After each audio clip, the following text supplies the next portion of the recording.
Hello everyone, welcome to NEET hub.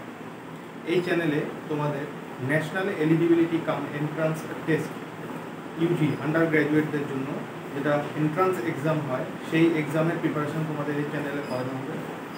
এই এক্সামটি অর্থাৎ এই এন্ট্রান্স এক্সামটি দিয়ে তোমরা আর কি ডাক্তার হতে পারবে, যেমন এমবিবিএস, বিডিএস, আয়ুষ এসব যে কোর্স আছে এই কোর্সে তোমরা অ্যাডমিশন নিতে পারবে এই এন্ট্রান্স এক্সামটির মাধ্যমে। ঠিক আছে, তাহলে নিট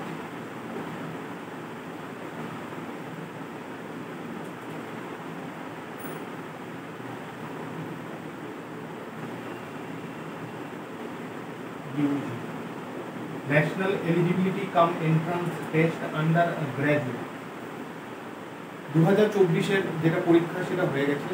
এবার তোমরা যেটাতে অংশগ্রহণ করবে, যে পরীক্ষা দিতে তোমরা মানে আর কি ফর্ম ফিল আপ করে পরীক্ষা দিতে বসতে চাইছো, সেটা হচ্ছে 2025-এর পরীক্ষা।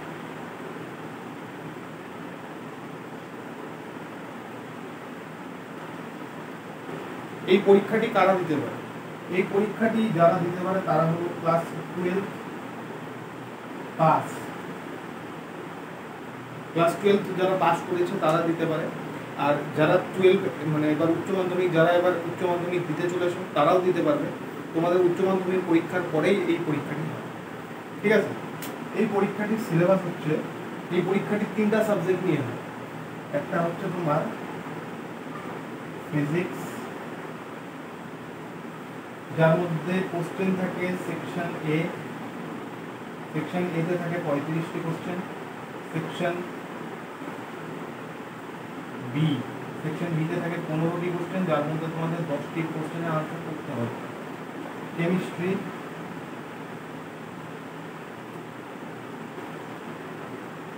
পঁয়ত্রিশটি কোশ্চেন সেকশন এ তে, 15টি সেকশন বি তে, তার মধ্যে 10টির আনসার তোমাদের করতে হবে।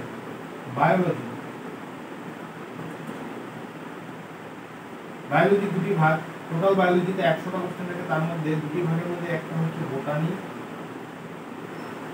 বোটানিতেও সেকশন এতে 35টি, সেকশন বি তে 15, তার মধ্যে 10টি কোশ্চেনের আনসার তোমাদের করতে হবে। আর জুওলজিতেও 35টি কোশ্চেন, 15টি কোশ্চেন সেকশন বি তে, তার মধ্যে 10টির আনসার তোমাদের করতে হবে।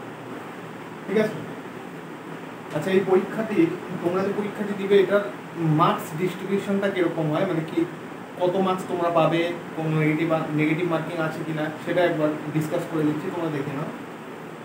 তোমাদের টোটাল কোশ্চেন থাকবে 200টি, তার মধ্যে তোমাদের 180টির আনসার করতে হবে। ঠিক আছে, এবার পার কোশ্চেন কারেক্ট, মানে একটা কোশ্চেন মনে করো তুমি কারেক্ট করলে সেটার জন্য তুমি +4 মার্কস পাবে। একটা কোশ্চেন যদি তুমি রং করো, মানে ভুল করো, তাহলে সেখানে তোমার মাইনাস হবে। এই -1 এর ব্যাপারটা একটু দেখে নাও, মানে -1টা আসলে কি -1 না অন্য কোনো মার্কস সেটা দেখো। তুমি একটা কোশ্চেন ভুল করলে, এবার সেই কোশ্চেনটা তুমি যদি কারেক্ট করতে সেখানে তুমি +4 দেবে। এবার কোশ্চেনটা ভুল করাতে তুমি সেই কোশ্চেনটার +4 মার্কসটাও তুমি পেলে না, মানে ওইটার মার্কসটা তোমার মাইনাস হলো।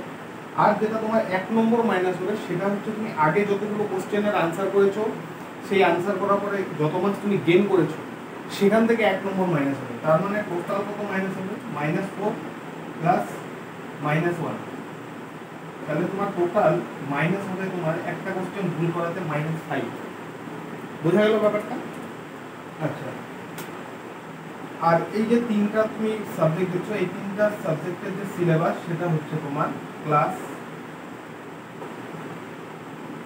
11 and 12 এর এনসিইআরটি। বায়োলজি আর ইনঅর্গানিক কেমিস্ট্রির ক্ষেত্রে এনসিইআরটির বাইরে থেকে কোনো কোশ্চেন আসে না, এনসিইআরটি পড়লেই হবে।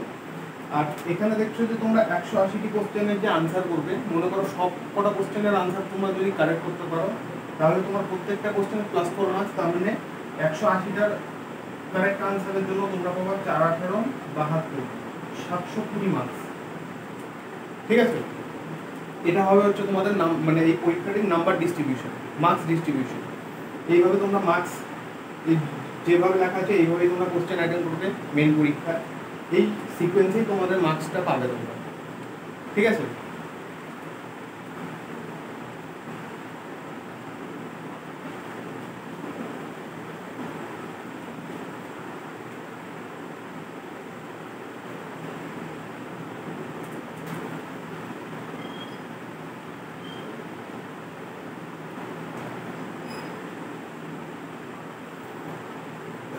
আচ্ছা, এবার দেখে নেই যে তোমাদের এই চ্যানেলে যে তোমাদের এই পরীক্ষার যে তিনটা subject physics, chemistry and biology, এই তিনটা সাবজেক্ট তোমাদের পড়ানো হবে, সেটা তোমাদের শিডিউলটা কী হবে দেখো।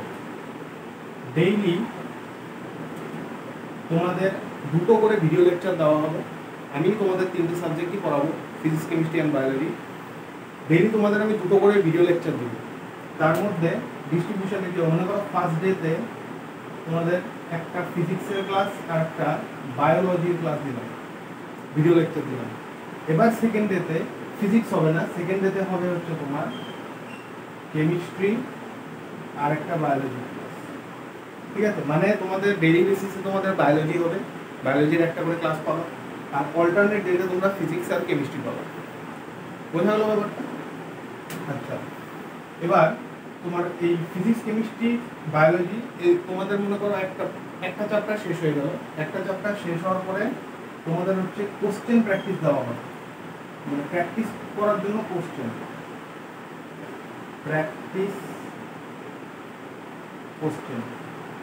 প্র্যাকটিস কোশ্চেনের মধ্যে আমি তোমাদের কোশ্চেনগুলো দিব। এখানে একটা একটা করে কোশ্চেন আমি লিখবো, এখানে একটা একটা করে আমি কোশ্চেন লিখবো, সেটার আমি সলিউশন করবো তোমাদের সামনে ভিডিওতে। আর তোমরা হচ্ছে কি করবা, তোমরা কোশ্চেনটা লেখা হয়ে গেল, তারপরে ভিডিওটাকে পজ করবা, পজ করে প্রথমে নিজে চেষ্টা করবা, যদি মনে করো না হয়, পারছো না, তারপরে ভিডিওটি রিজিউম করে তোমরা সলিউশনটা দেবে, ঠিক আছে? আচ্ছা, এবার হচ্ছে তোমাদের নোটস।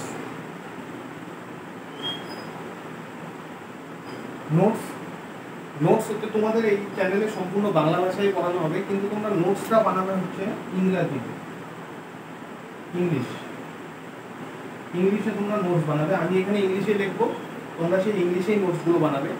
বাট তোমাদের যে কনসেপ্ট,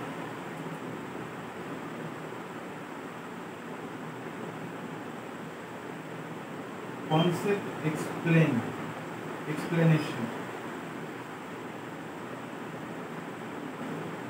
সেটা হবে হচ্ছে বাংলাতে, বেঙ্গলিতে, ঠিক আছে? আচ্ছা, আর তোমরা যে নোটসগুলো যেগুলো বানাবে, নোটসগুলো যতটা পারবা ছোট ছোট করে লিখবা, আর কনসাইজ মানে ছোটভাবে নোট বানাবে। মানে মনে করো তুমি একটা লাইন তুমি এখানে লিখলা, মাঝখানে এত বড় একটা গ্যাপ দিয়ে তুমি আরেকটা লাইন এখানে লিখলা, এই জিনিসটা তোমরা করবা না। যতটা তোমরা জায়গা কম ইউজ করতে পারো সেরকম ভাবে তোমরা ছোট ছোট করে লিখে, ডায়াগ্রাম যেগুলো দেওয়া হবে সেগুলো ছোট ছোট করেই বানাবা, তুমি যেন বুঝতে পারো, ঠিক আছে? ওইভাবে বানাবা, তাহলে তোমার নোটসগুলো ছোট হবে। আর তোমরা যদি এভাবে করে লেখো তাহলে কিন্তু তোমাদের কনসেপ্টের যে নোটসের কিন্তু খাতার ভলিউমটা প্রচুর হয়ে যাবে। মনে করো তোমরা ফিজিক্সের যেটা তোমাদের ক্লাস পাবো, ফিজিক্সের তোমরা যেটা কনসেপ্টের সম্পূর্ণ সিলেবাসের নোট বানাবে, সেটাই দেখা গেল হয়তো তোমাদের 35 থেকে 40টা খাতা লেগে গেল। এবার ঠিক পরীক্ষার আগ মুহূর্তে 35 থেকে 40টা খাতা একসাথে রিভাইজ করা কিন্তু সম্ভব না বা খুব কঠিন।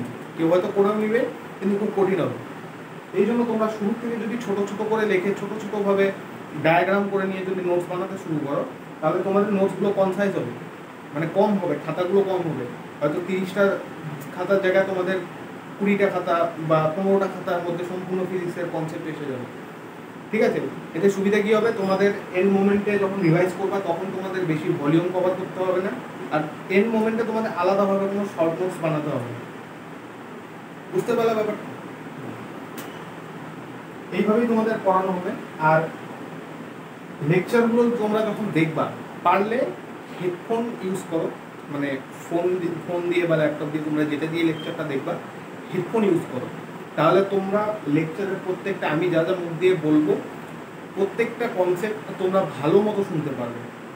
তোমরা যত ভালো মতো শুনতে পারবে তত ভালো বুঝতে পারবে। এই জন্য হেডফোন ইউজ করবা পারলে, সেটা এখন দামি হেডফোনের দরকার নেই, বাজার থেকে 50-60 টাকায় যেরকম হেডফোন পাওয়া যায়, 100 টাকায় যেরকম হেডফোন হয় সেটা দিয়েও সম্ভব। ঠিক আছে, হেডফোন ইউজ করলে ভালো হবে। আচ্ছা, আর এই পরীক্ষার থেকে তোমরা যেটা আর কি তোমরা মানে আর কি এমবিবিএস বিডিএস এসব কোর্স যেগুলো হয় মানে ডাক্তার হতে পারবে এই পরীক্ষাটি। এটা হচ্ছে ডাক্তারি প্রবেশিকা পরীক্ষাও বলা হয় এটাকে, NEET UG, national eligibility cum entrance test for undergraduate. ঠিক আছে, তো আজকের ভিডিওটা এতটুকুই থাকলো। তো আজকের ভিডিওটাতে তোমরা দেখতে পাচ্ছ যে কোনো রকমের পড়াশোনা হলো না, এটা জাস্ট তোমরা যে পরীক্ষাটিতে বসতে চলেছো সেটার একটা ওভারভিউ, মানে পরীক্ষাটির ইনফরমেশনটাই আমি তোমাদের প্রোভাইড করলাম, যে পরীক্ষাটা কী হয়, কেমন করে মার্কস ডিস্ট্রিবিউশন, কী কী সাবজেক্ট থাকে, কী কী তোমাদের সিলেবাস, এতটুকু। ঠিক আছে, আর আমি যত তাড়াতাড়ি সম্ভব আমি তোমাদের ভিডিও লেকচারগুলো আপলোড করা শুরু করবো, পারলে আমি কালকের থেকেই করবো, যথাসাধ্য আমি চেষ্টা করবো। ঠিক আছে, তাহলে আজকের মতন রাখছি। আর লাস্টে একটা কথাই বলবো,